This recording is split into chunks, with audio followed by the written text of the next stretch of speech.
منہ سے نکلی بات زیادہ سے زیادہ ایماندارانہ جھوٹ ہی ہوتی ہے۔ نروندا جب 3 دن گزر گئے، ساتوں ساتھی جیسے کہ انہیں کوئی ناقابل مزاحمت حکم ملا ہو، اپنے آپ اکٹھے ہو گئے اور پہاڑی مسکن کی جانب چل پڑے۔ آگے سے مرشد ہمیں اس طرح ملا جیسے کہ اس کو ہمارے آنے کا پورا انتظار تھا۔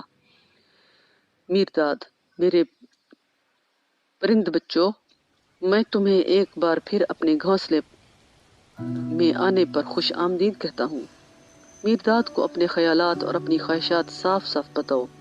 میکایون: ہمارا ایک ہی ارادہ، ایک ہی آرزو ہے کہ ہم میرداد کے قریب رہیں تاکہ ہم اس کی سچائی کو سن کر محسوس کر سکیں۔ شاید اسی کی طرح ہم اس کی مانند بے سایہ ہو جائیں۔ ایسا کیوں ہے کہ اس کی خاموشی ہمارے دلوں میں خوف پیدا کر دیتی ہے؟ کیا ہم نے اس کو کسی بات پر خفا کر دیا؟ میرداد: میں نے 3 دن کی خاموشی سے تمہیں اپنے آپ سے دور کرنے کے لیے اختیار نہیں کی، بلکہ یہ تمہیں اپنے اور قریب لانے کے لیے کی تھی۔ جہاں تک مجھے ناراض کرنے کا تعلق ہے، جو بھی سکوت کے ناقابل تسخیر سکون سے واقف ہے، وہ نہ تو کبھی خود ناراض ہوتا ہے، نہ کسی کو ناراض کرتا ہے۔ میکایون: کیا بولنے سے خاموش رہنا بہتر ہے؟ میرداد: منہ سے نکلی بات زیادہ سے زیادہ ایماندارانہ جھوٹ ہوتی ہے، جبکہ خاموشی بدترین حالت میں بھی عریاں حقیقت ہے۔ بیمار: کیا ہم یہ سمجھیں کہ میرداد کے ارشادات بھی بے ریا ہونے کے باوجود جھوٹے ہیں؟ میرداد: ہاں، میرداد کے الفاظ بھی ان سب کے لیے جھوٹے ہیں جن کی میں میرداد جیسی میں نہیں ہے۔ جب تک تمہارے سبھی خیالات ایک کان میں سے کھود کر نکالے نہیں جاتے اور تمنائیں ایک ہی کنویں میں سے کھینچ کر نکالی نہیں جاتی، تمہارے الفاظ خواہ بے ریا ہیں، جھوٹے ہی رہیں گے۔ جب تمہاری میں اور میری میں ایک ہوگی، جیسا کہ میری میں اور خدا کی میں ایک ہیں، ہم الفاظ کو بیکار کر کے حقیقی خاموشی کے ذریعے پوری طرح دل کی بات کہہ سکیں گے۔ کیونکہ تمہاری میں اور میری میں ایک سی نہیں ہے، اس لیے میں تم سے الفاظ کی جنگ کرنے پر مجبور ہوں تاکہ میں تمہیں تمہارے ہی ہتھیاروں سے شکست دے سکوں اور تمہیں اپنی کان اور کنویں پر پہنچنے کے لیے راستہ دکھا سکوں، اور صرف تبھی تم دنیا میں آگے بڑھنے اور اس کو شکست دے کر اپنے قابو میں کرنے کے قابل بن سکو، اسی طرح جیسے کہ تمہیں مات دے کر اپنے بس میں کروں گا، اور صرف تبھی تم دنیا کو اعلیٰ شعور کے سکوت، کلمہ کی کان، مقدس عرفان کے کنویں پر پہنچنے کے لیے راستہ دکھانے کے قابل بن سکو۔ جب تک تم اس طرح میرداد سے مغلوب نہیں ہوتے، تم سچ مچ عظیم اور ناقابل تسخیر فاتح نہیں بن سکو گے۔ نہ دنیا ہی تمہارے ہاتھوں مات کھائے بغیر اپنی لگاتار شکست کی ذلت کا داغ دھو سکے گی۔ اس لیے جنگ کے لیے کمر بندھو، اپنی ڈھالیں اور زرہ بختر چمکاؤ اور اپنی تلواروں اور نیزوں کو تیز کرو۔ خاموشی نکارا بجائے اور وہی جھنڈا تھامے۔ بینون، یہ کس طرح کی خاموشی ہے جو ایک ہی وقت میں نکارچی بھی بنے گی اور علم بردار بھی؟ میرداد بولا: جس عالم سکوت میں تمہیں میں لے چلوں گا، وہ ایسی کبھی نہ ختم ہونے والی وسعت ہے جس میں نیستی ہستی میں منتقل ہو جاتی ہے اور ہستی نیستی میں بدل جاتی ہے۔ یہ وہ دہشت ناک خلا ہے جہاں پر آواز پیدا ہوتی ہیں اور خاموش کر دی جاتی ہیں، ہر شکل پیکر میں ڈھالی جاتی ہے اور نابود کر دی جاتی ہے، جہاں خودی لکھی اور ان لکھی جاتی ہے، جہاں سوائے اس کے اور کچھ نہیں۔ جب تک تم اس خلا اور اس وسعت کو پرسکوت مراقبہ میں عبور نہیں کرو گے، تمہیں معلوم نہیں ہوگا کہ تمہاری ہستی کتنی حقیقت ہے اور نیستی کتنی بے حقیقت۔ نہ ہی تمہیں یہ پتہ چلے گا کہ تمہاری حقیقت کل سے کس قدر مضبوطی سے بندھی ہوئی ہے۔ میں چاہتا ہوں کہ اس سکوت میں گھومو تاکہ تمہاری پرانی ننگ چمڑی اتر جائے اور تمہاری غیر پابند آزادانہ طور پر چل پھر سکو۔ اور تم غیر پابند آزادانہ طور پر چل پھر سکو۔ میں چاہتا ہوں کہ تم اپنے خوف اور فکر، اپنی خواہشیں اور تمنائیں، اپنے حسد اور ہوس وہاں لے جاؤ تاکہ ان کو ایک ایک کر کے غائب ہوتے دیکھ سکو، اور اس طرح تمہارے کانوں کو ان کی متواتر چیخوں سے راحت ملے اور تمہارے پہلو ان کی ایڑیوں کی تیکھی کیلوں کے عذاب سے بچ جائیں۔ میں چاہتا ہوں کہ تم وہاں پہنچ کر اس دنیا کی تیر و کمان پھینک پاؤ جن سے تم بربادی اور خوشی کا شکار کرنے کی امید رکھتے ہو، مگر دراصل سوائے بے چینی اور غم کی کسی اور چیز کا شکار نہیں کر پاتے۔ میں چاہتا ہوں کہ تم وہاں اپنی ذات کے ظلمات اور دم گھٹنے والے خول سے باہر نکل کر اصل ذات کی روشنی اور آزاد ہوا میں قدم رکھو۔ میں تمہیں اپنے حقیقی سکوت کی تلقین کرتا ہوں، اور بول بول کر تھک چکی تمہاری زبانوں کو صرف راحت پہنچانے کی نہیں، میں تم سے زمین کی ثمر آور خاموشی کی سفارش کرتا ہوں، گناہ گاروں بدماشوں کی ڈرونی چپ کی نہیں۔ میں تم سے انڈے سیتی ہوئی مرغی کی تحمل آمیز خاموشی کی سفارش کرتا ہوں، انڈے دیتے ہوئے بے چینی سے کڑکڑاتی اس کی ہم جنس کی نہیں۔ ان میں سے ایک 21 دن انڈوں پر بیٹھتی ہے اور پرسکوت اعتماد سے انتظار کرتی ہے کہ مخفی ہاتھ اس کے روئیں دار سینے اور پروں کے نیچے کرامت دکھائے گا۔ دوسری اپنے ٹاپے سے لپک کر باہر آتی ہے اور پاگلوں کی طرح کڑکڑاتی ہوئی اپنے انڈا دے آنے کا ڈھنڈورا پیٹتی ہے۔ میرے ساتھیوں، کڑکڑاتی نیکی سے خبردار ہو۔ جیسے تم اپنی شرمندگی کو پردے میں رکھتے ہو، ویسے ہی اپنے وقار کو بھی ڈھک کر رکھو، کیونکہ کڑکڑاتا وقار خاموش بدنامی سے بدتر ہے اور اپنا ڈھول پیٹتی نیکی گنگی بدی سے بدتر ہے۔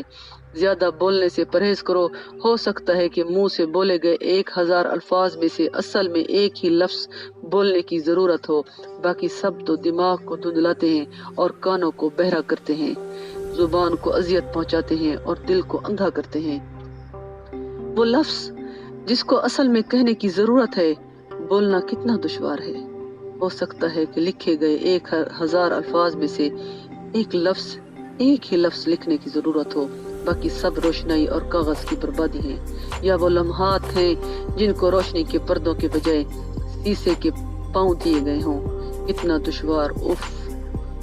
دشوار ہے اس لفظ کا لکھنا جس کو اصل میں لکھنے کی ضرورت ہے۔ بینون بولا، مرشد میر داد، دعا کے متعلق تمہارا کیا خیال ہے؟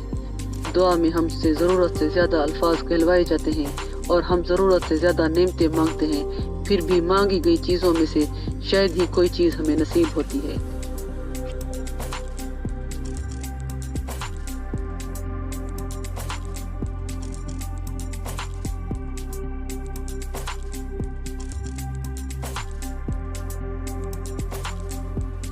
آئیے کتاب میر داد کا باب نمبر 12 شروع کرتے ہیں۔ دعا بارے۔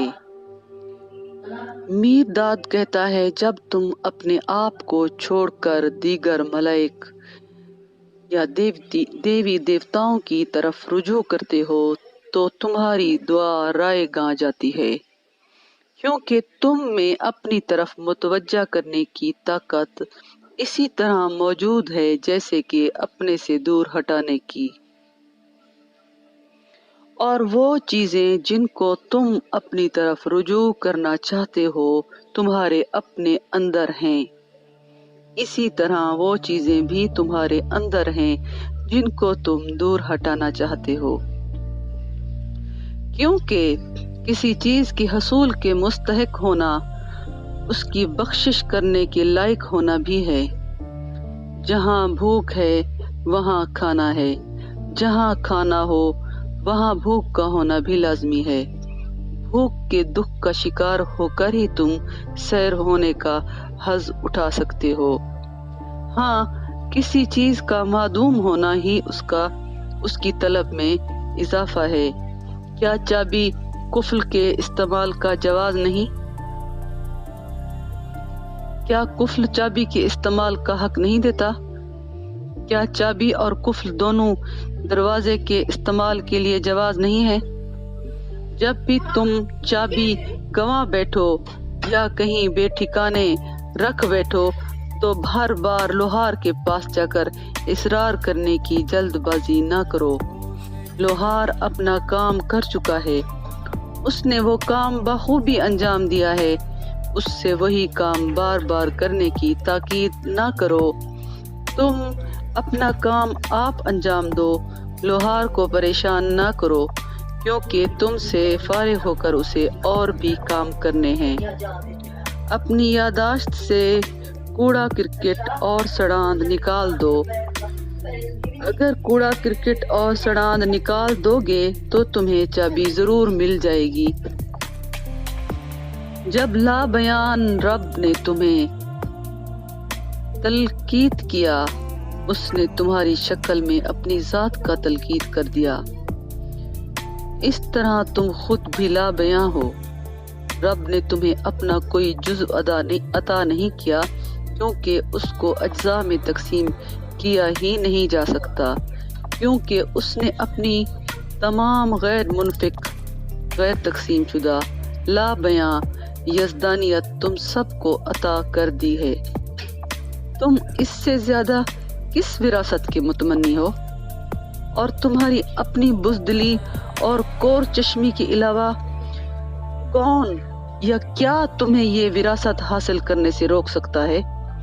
پھر بھی کچھ لوگ اندھے ناس پاس اپنی وراثت کے لیے ممنون ہونے کی بجائے اور اس کو حاصل کرنے کا راستہ تلاش کرنے کی بجائے خدا کو ایک طرح کا کوڑا دان بنا لینا چاہتے ہیں، جس میں وہ اپنے دانتوں اور پیٹوں کے درد، اپنے بیوپار کے خسارے، اپنے جھگڑے، اپنے انتقام اور اپنی بے خوابی کی راتیں ڈھو ڈھو کر پھینک سکیں۔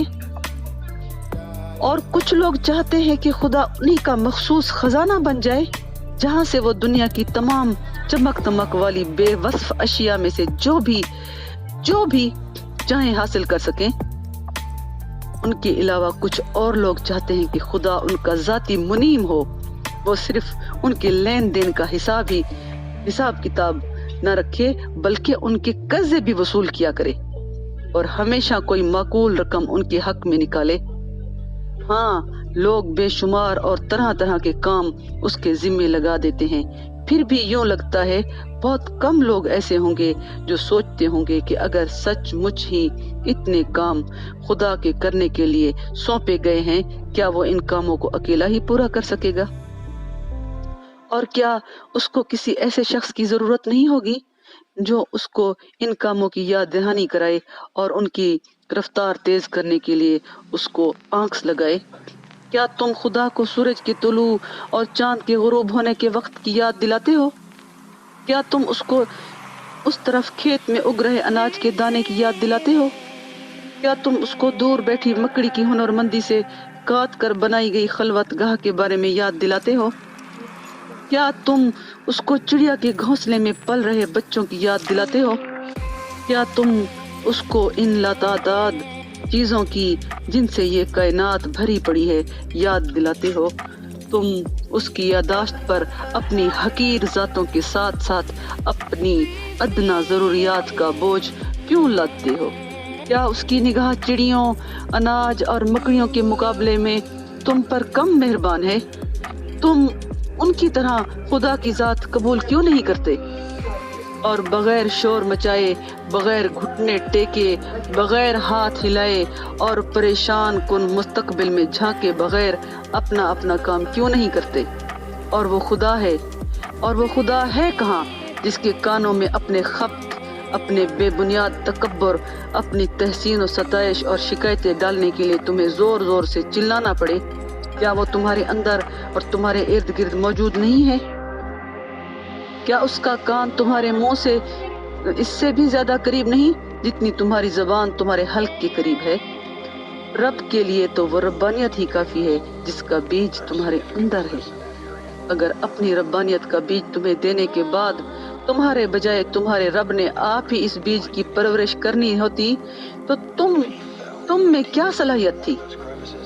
اور پھر تمہاری زندگی میں تمہارے لائق کام ہی کیا رہ جاتا؟ اگر تمہارے کرنے کے لیے کچھ بھی باقی نہیں رہ جاتا اور جو کچھ کرنا تھا وہ خدا ہی کو تمہاری خاطر کرنا تھا تو تمہاری زندگی کا مطلب ہی کیا ہوتا؟ تمہاری دعا سے کیا ہاتھ آتا؟ اپنی بے شمار امیدیں اور فکر خدا کے سامنے نہ رکھو۔ جن دروازوں کی چابیاں اس نے تمہارے سپرد کر رکھی ہیں، وہ دروازے کھولنے کے لیے اس کی منتیں نہ کرو، بلکہ تم اپنے دلوں کی وسعتوں میں اس کی جستجو کرو، کیونکہ دل کی وسعت میں ہر دروازے کی چابی مل جاتی ہے، کیونکہ دل کی وسعت میں ہر وہ اچھی یا بری شے موجود ہے جس کی بھوک اور پیاس تمہیں محسوس ہوتی ہے۔ تمہارے ذرا سے اشارے کی تعمیل کے لیے ایک وسیع لشکر تمہارے حکم کا منتظر ہے۔ اگر اسے بخوبی لیس کیا جائے، دانائی سے منضبط کیا جائے اور بے خوفی سے اس کی کمان کی جائے تو اس کے ذریعے منزل کی راستے کی سبھی رکاوٹیں دور کرا کر ابدیتوں کو عبور کیا جا سکتا ہے۔ اگر اسے بخوبی لیس نہ کیا جائے، یہ نظم و ضبط میں نہ ہو اور بزدلی سے اس کی کمان کی جائے تو یہ یا تو ادھر ادھر فضول بھٹکتا رہتا ہے یا چھوٹی چھوٹی مشکل کا سامنا نہ کر کے الٹے پاؤں لوٹ آتا ہے اور اس کے پیچھے چلی آتی ہیں وحشت ناک شکست۔ درویشو، وہ لشکر کوئی اور نہیں، وہ چھوٹے چھوٹے سرخ خون کے اجزاء ہیں جو اس وقت چپ چاپ تمہاری رگوں میں گردش کر رہے ہیں۔ ان میں ہر ایک قوت کا معجزہ ہے، ہر ایک تمہاری تمام زندگی اور زندگی کی نہایت مکمل اور سچی تفصیل ہے۔ یہ لشکر دل میں جمع ہوتا ہے، دل ہی سے اس کو وصف آرا کیا جاتا ہے، اسی لیے دل کی اتنی شہرت اور وقت ہے۔ اسی میں سے تمہارے غم اور خوشی کے آنسو تیزی سے نکلتے ہیں، اسی کے اندر تمہاری زندگی اور موت کے خوف تیزی سے داخل ہوتے ہیں۔ تمہاری خواہشات اور آرزوئیں اس لشکر کا ساز و سامان ہے، تمہارا نفس اس کا حکمران ہے، تمہاری قوت ارادی اس کی کثرت کراتی ہے اور کمان سنبھالتی ہے۔ جب تم اپنے خون کو ایک اعلیٰ خواہش سے لیس کرنے کے قابل بن جاؤ گے جو سبھی خواہشات کو خاموش کر دیتی ہے اور ان پر غالب آ جاتی ہے، اور نظم و نسق ایک اعلیٰ خیال کے حوالے کر دو گے اور تربیت دینے اور کمان کی ذمہ داری اعلیٰ قوت ارادی کے سپرد کر دو گے تو تم یقین کر سکو گے کہ تمہاری وہ خواہش پوری ہو جائے گی۔ کوئی بھی درویش اپنے خون کی رو کو ایسی ہر ایک خواہش اور خیال سے پاک کیے بغیر جو اس کی درویشی کے غیر شایان ہو اور پھر اس کی ایک غیر متزلزل قوت ارادی کے ذریعے صحیح جہت دیے بغیر سوائے درویشی کے کسی اور منزل کی جستجو نہ کرتے ہوئے درویشی کا مرتبہ کیسے حاصل کر سکتا ہے؟ میں تمہیں بتاتا ہوں کہ ہر درویشانہ خواہش، ہر درویشانہ خیال اور ہر درویشانہ ارادہ آدم سے لے کر آج تک اس انسان کی امداد کے لیے بےتاب ہوگا جس نے درویشی کا مرتبہ حاصل کرنے کا عزم کر لیا ہو، کیونکہ ہمیشہ سے یہی ہوتا آیا ہے کہ پانی کہیں بھی ہو سمندر کی تلاش کرتے ہیں، جیسے روشنی کی کرنیں سورج کی جستجو کرتی ہیں۔ ایک قاتل اپنا منصوبہ کیسے سر انجام دیتا ہے؟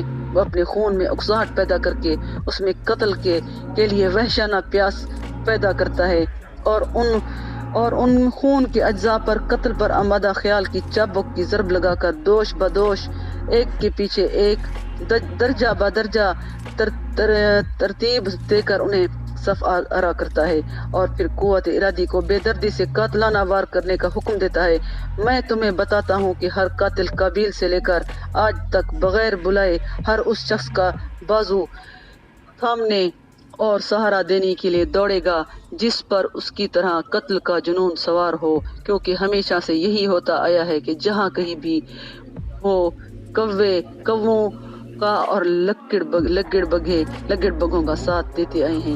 اس لیے دعا کرنا خون میں ایک اعلیٰ خواہش، ایک اعلیٰ خیال، ایک اعلیٰ قوت ارادی پھونکنا ہے۔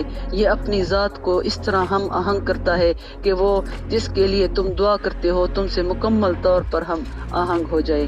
اس سیارے کا کرہ ہوا جس کی تصویر کمال تفصیل سے تمہارے باطن میں موجود ہے، ان سب چیزوں کی آوارہ یادداشتوں سے پر ہے جن کو یہ اپنی پیدائش کے وقت سے دیکھتا آیا ہے۔ کوئی قول یا فعل، کوئی خواہش یا آہ، کوئی وقتی خیال یا عارضی خواب، کسی آدمی یا حیوان کا سانس، کوئی سایہ، کوئی چھلاوا ایسا نہیں ہے جو اس کرہ ہوا میں اپنے اپنے پر اسرار راستہ پر آج تک نہ چلتا آیا ہو اور وہ زماں کے آخر تک اسی طرح چلتا جائے گا۔ ان میں سے کسی بھی ایک کے ساتھ اپنے دل کو ہم آہنگ کر لو گے تو وہ فوراً اس کے تاروں کو چھیڑ دے گا۔ دعا کے لیے تمہیں کسی ہونٹ یا زبان کی ضرورت نہیں ہے، ہاں اگر ضرورت ہے تو ایک خاموش باخبر دل کی، ایک اعلیٰ خواہش، ایک اعلیٰ خیال کی، اور سب سے اہم ایک اعلیٰ قوت ارادی کی، جو نہ تو شبہات میں الجھتی ہے نہ کہیں ہچکچاتی ہے، کیونکہ الفاظ اگر ان کے اعراب میں دل موجود نہ ہو اور وہ دھڑک نہ رہا ہو بے معنی ہوتے ہیں، اور جب دل موجود ہو اور دھڑک رہا ہو تو زبان کے لیے بہتر یہی ہے کہ وہ بے فکر ہو کر سو جائے یا مہر بستہ لبوں کے پیچھے چھپ جاؤ۔ جس کو اپنے دل میں عبادت گاہ نہیں ملتی، اس کو کسی بھی عبادت گاہ میں اپنا دل حاضر نہیں ملتا۔ میری یہ تعلیم صرف تمہارے لیے یا تم جیسے لوگوں کے لیے ہے، ہر ایک کے لیے نہیں ہے، کیونکہ زیادہ تر لوگ ابھی تک لاوارث ہیں۔ وہ دعا کی ضرورت محسوس تو کرتے ہیں مگر اس کا طریقہ نہیں جانتے۔ وہ الفاظ کے بغیر دعا کر ہی نہیں سکتے۔ جب تک تم خود ان کے منہ میں الفاظ نہ ڈالو، انہیں الفاظ سوجتے ہی نہیں، اور جب ان کو اپنے دلوں کی وسعت میں اترنے کے لیے مجبور کیا جائے وہ ڈر جاتے ہیں، راستہ بھول جاتے ہیں۔ اگر وہ اپنے جیسے لوگوں کے ہجوم میں عبادت گاہوں کی چار دیواری میں گھرے رہیں تو وہ سکون اور راحت محسوس کرتے ہیں۔ انہیں اپنی عبادت گاہیں تعمیر کرنے دو، انہیں اپنی ہی دعا گانے دو، مگر میں تمہیں اور دیگر ہر انسان کو عرفان کے لیے دعا کرنے کی ہدایت کرتا ہوں، شدید خواہش لے کر کسی شے کا تعاقب کرنے کی نہیں جو کبھی پوری نہیں ہوتی۔ یاد رکھو کہ زندگی کی چابی تخلیقی کلمہ ہے، تخلیقی کلمہ کی چابی محبت ہے، محبت کی چابی عرفان ہے۔ اپنے دلوں کو ان سے بھرپور کرو اور اپنی زبانوں کو کثرت الفاظ کی اذیتوں سے بچاؤ، اور اپنے دماغوں کو زیادہ دعاؤں کے بوجھ سے باز رکھو، اور اپنے دلوں کو سبھی ملائک کی قید سے آزاد کرو جو تمہیں کوئی بخشش دے کر اپنا غلام بنا لینا چاہتے ہیں۔ وہ تمہیں ایک ہاتھ سے دلاسا دیں گے تاکہ دوسرے ہاتھ سے تم پر چوٹ کر سکیں۔ جب تم ان کی مدح سرائی کرتے ہو تو وہ مہربان اور مطمئن ہو جاتے ہیں، مگر جب ان کی ملامت کرتے ہو تو وہ غضبناک ہو جاتے ہیں اور انتقام پر اتر آتے ہیں۔ جو جب تک انہیں پکارا نہ جائے تمہاری بات نہیں سنتے، اور جب تک تم ان کے آگے ہاتھ نہ پھیلاؤ وہ تمہیں کچھ نہیں دیتے، اور تمہیں دینے کے بعد اکثر اپنے عطیے پر پچھتانے لگتے ہیں۔ تمہارے آنسو ان کی عود ہیں، تمہاری شرمندگی ان کا وقار ہے۔ ہاں، اپنے دلوں کو ان سب ملائکہ سے آزاد کرو تاکہ تمہیں ان میں واحد لا شریک رب مل جائے جو تمہیں اپنی ربانیت سے بھر دینے کے بعد بھی چاہے گا کہ تم ہمیشہ بھرے رہو۔ قینون بولا، کبھی تو انسان کے متعلق ایسے بات کرتا ہے جیسے وہ قادر مطلق ہو، کبھی تو اسے لاوارث کہہ کر حقیر کر دیتا ہے۔ تو نے ہمیں جیسے دھند میں لا کر کھڑا کر دیا۔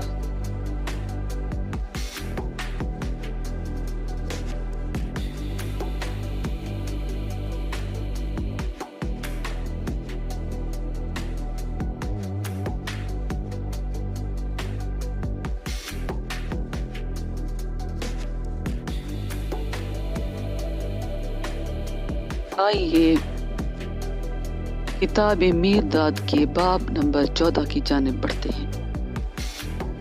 میخائیل نائمی کی کتاب میرداد، صفحہ نمبر 92، فرشتوں اور جنات کے مابین گفتگو۔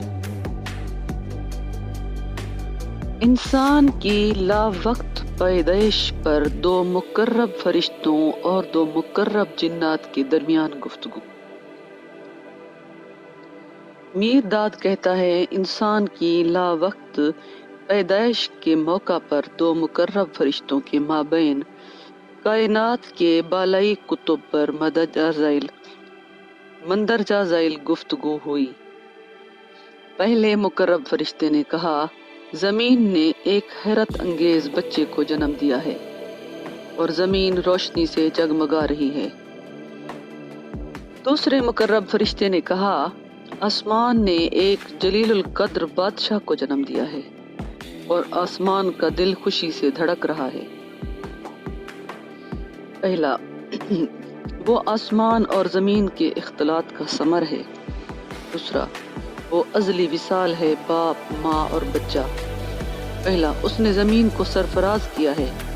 دوسرا، اسی کے دم سے آسمان قائم ہے۔ پہلا، اس کی آنکھوں میں دن خوابیدہ ہیں۔ دوسرا، اس کے دل میں رات بیدار ہے۔ پہلا، اس کا سینہ طوفان کا نشیمن ہے۔ دوسرا اس کا گلا نغمہ کا ترازو ہے۔ پہلا بولا اس کے بازو نے کوثروں کو آغوش میں لے رکھا ہے۔ دوسرا بولا اس کی انگلیاں ستارے چنتی ہیں۔ پہلا بولا اس کی ہڈیوں میں سمندر گرج رہے ہیں۔ دوسرا بولا اس کی رگوں میں سورج گردش کر رہے ہیں۔ پہلا بولا اس کا منہ لوہار کی پٹی ہے اور سانچے بھی۔ دوسرا بولا اس کی زبان ہتھوڑا ہے اور اہرن بھی۔ پہلا بولا اس کے پیروں کے گرد آنے والے کل کی زنجیریں ہیں۔ دوسرا بولا اس کے دل میں زنجیروں کی چابی ہے۔ پہلا بولا تاہم اس بچے کا گہوارہ مٹی ہے۔ دوسرا بولا مگر اس کو چگوں کے پوتروں میں لپیٹا گیا ہے۔ پہلا بولا رب کی مانند اس کو ہندسوں کا ہر راز معلوم ہے۔ رب کی طرح وہ لفظوں کے ہر راز سے واقف ہے۔ دوسرا بولا سوائے مقدس واحد کے جو اول و آخر ہے وہ تمام ہند سے جانتا ہے، سوائے ایک تخلیقی کلمہ کے جو آغاز اور انجام ہے وہ تمام الفاظ سے واقف ہے۔ پہلا بولا مگر اس کو اس واحد اور کلمہ کا علم ہو جائے گا۔ دوسرا بولا مگر اتنا عرصہ نہیں جب تک وہ مکان کے بے راہ ویرانوں میں اپنا سفر ختم نہیں کر لیتا، اتنا عرصہ نہیں جب تک کہ زماں کے ویران تہخانوں کو دیکھتے دیکھتے اس کی آنکھیں تھک نہ جائیں۔ پہلا بولا واہ زمین کا یہ بچہ کتنا عجیب ہے، بے حد عجیب۔ دوسرا بولا واہ آسمان کا یہ بادشاہ کتنا جلیل القدر ہے، بے حد جلیل القدر۔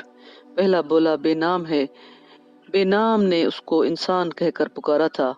دوسرا بولا اور اس نے بے نام کو رب کے نام سے خطاب کیا ہے۔ پہلا بولا انسان رب کا کلمہ ہے۔ دوسرا بولا اب انسان کا کلمہ ہے۔ پہلا بولا جس کا کلمہ انسان ہے اس پر آفرین ہے۔ دوسرا بولا جس کا کلمہ رب ہے اس پر بھی آفرین ہے۔ پہلا بولا اب اور ہمیشہ کے لیے۔ دوسرا بولا یہاں اور ہر جگہ۔ اس وقت کائنات کے نچلے قطب میں دو مقرب جنات مدرجہ ذیل گفتگو کر رہے تھے۔ پہلے مقرب جن نے کہا ایک بہادر جنگجو ہماری صفوں میں شامل ہوا ہے، اس کی مدد سے ہم فتح حاصل کر لیں گے۔ دوسرے مقرب جن نے کہا نہیں بلکہ تو اس کو گریہ وزاری کرنے والا، آنسو بہانے والا بزدل کہے، اس کی جبیں غداری کا مسکن ہے، اس کی غداری اور بزدلی کے باوجود اس سے ڈر لگتا ہے۔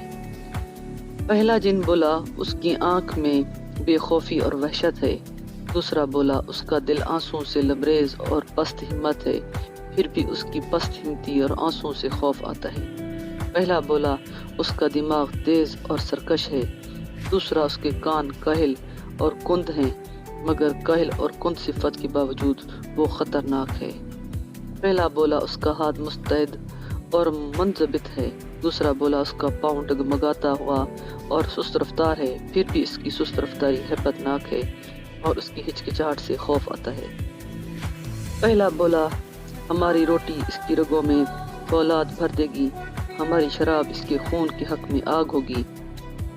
دوسرا بولا ہماری روٹی کے ڈبے وہ ہمیں پر اٹھا اٹھا کر مار دے گا، ہمارے شراب کے مٹکے وہ ہمارے ہی سروں پر توڑ دے گا۔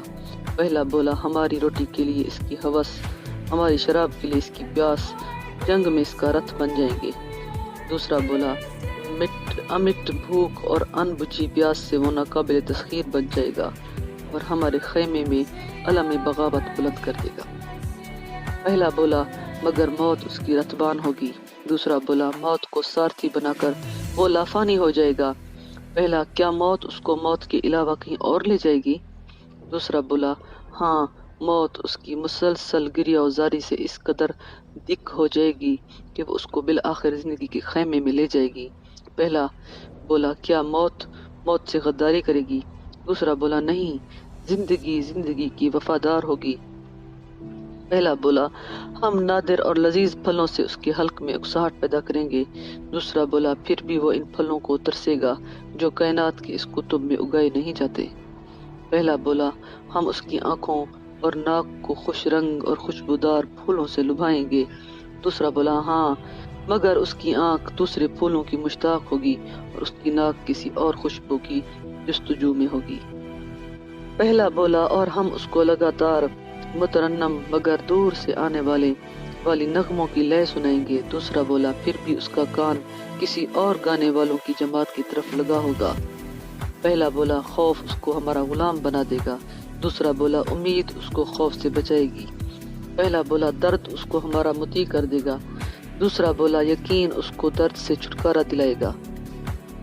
پہلا بولا ہم الجھانے والے خوابوں سے اس کی نیند کو محصور کر دیں گے اور اس کی بے خوابی میں مبہم سائے بکھیر دیں گے۔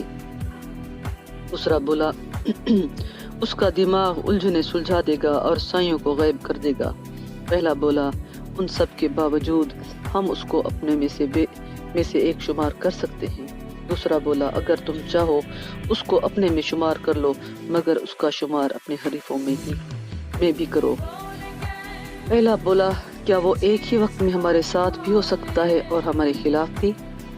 دوسرا بولا میدان جنگ میں اکیلا جنگجو ہے، اس کا تنہا دشمن اس کا اپنا ہی سایہ ہوگا۔ جو سایہ بدلتا ہے جنگ بھی بدلتی ہے۔ جب اس کا سایہ اس کے آگے ہوگا وہ ہمارے ساتھ ہے، جب اس کا سایہ اس کے عقب میں ہوگا وہ ہمارے خلاف ہوگا۔ پہلا تو پھر کیا ہم اس کو اس طرح نہ رکھیں کہ اس کی پیٹھ ہمیشہ سورج کی طرف ہی رہے؟ دوسرا مگر سورج کو ہمیشہ اس کی پیٹھ کے پیچھے کون رکھے گا؟ پہلا بولا یہ جنگجو تو ایک پہلی ہے۔ دوسرا بولا اس کا سایہ بھی تو ایک پہلی ہے۔ پہلا تنہا بہادر کو سلام۔ دوسرا بولا اکیلے سائے کو آفرین۔ پہلا بولا خوش آمدید اس کو جب وہ ہمارے ساتھ ہوگا۔ دوسرا بولا مرحبا اس کو جب وہ ہمارے خلاف ہوگا۔ پہلا بولا اب اور ہمیشہ کے لیے۔ دوسرا بولا یہاں اور ہر جگہ۔ دو مقرب جنات کے درمیان کائنات کے نچلے قطب میں انسان کی لا وقت پیدائش کے موقع پر اس طرح کی بات چیت ہوئی۔